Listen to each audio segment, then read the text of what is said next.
Hello, my name's Paula, and this is Draw My Life. I was born and raised in Texas. I don't think I have much of an accent, but occasionally a yawl will slip out. I don't have any siblings, so growing up I spent a lot of time keeping myself occupied. My dad was an early computer gamer, so I copied him by taking up in front of a monitor. I played several side-scrolling games like Monster Bash, Crystal Caves, and Hocus Pocus, but I also pulled from my dad's library and played Duke Nukem, Doom, and Wolfenstein. Anyway, around age 10 or 11, I met my best friend. Our friendship started with a question: "Do you like The Shining?" To which she replied, "With Jack Nicholson? I love that movie." Though you could argue that this film is the basis of our friendship, I don't know that we've ever actually watched it together. We have, however, watched hours of other films and television shows, our favorite being all 10 seasons of Friends. Jacqueline and I went on to the same middle school. Our teachers assumed we were inseparable and rarely talked to us without inquiring about the other. In 9th grade, I transferred to a new school. It had a lot more people than my previous one. I didn't go out of my way to meet people and spent most lunch hours by myself reading. One time, someone tried to get me to be more social by snatching my book out of my hands and accidentally ripping out the middle pages. I know this person meant well, but it was devastating to me.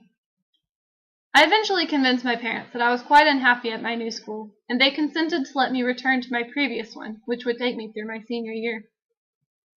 Even though I'd only missed the first few weeks of the school year, I felt like a lot had changed since I'd been gone, and I began to slip into a familiar funk.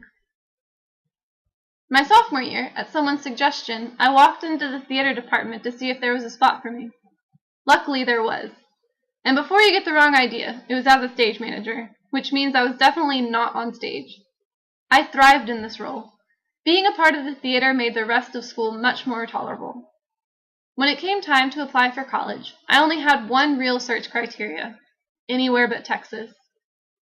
I remembered visiting North Carolina when I was about 10 and really liking it, so I decided that's where I would focus my search. Next thing I know, my bags are packed and I'm moving out. When I got to college, I felt like I had a lot of decisions to make right away.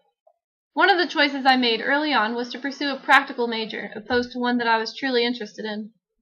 No surprise that it turned out to be the wrong choice for me. To be honest, college has been very much like high school. I've been miserable for most of it, and there are a lot of things I wish I could do over. But I also believe that I wouldn't be where I am now had I not taken this path. To spare you monotonous details, I'll fast forward. It was sometime during my junior year that I started to see a light at the end of the tunnel, and started smiling again. During November of last year, I came across a YouTube video that I found particularly engaging.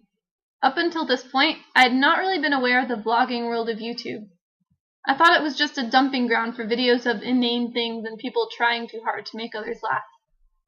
I was completely fascinated, though. I was even more stunned to learn that most of the people I was watching were in my age group.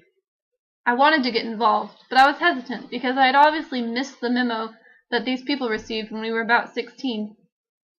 Inspired by so many of these creators, I decided it was time to pursue my genuine interests. I'm currently the assistant stage manager for my college's play that will open next month. It has been the most wonderful homecoming returning to the world behind the curtain. On January 1st, I created a YouTube channel.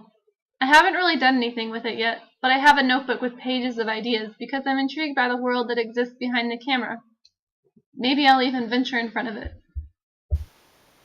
Thank you for watching.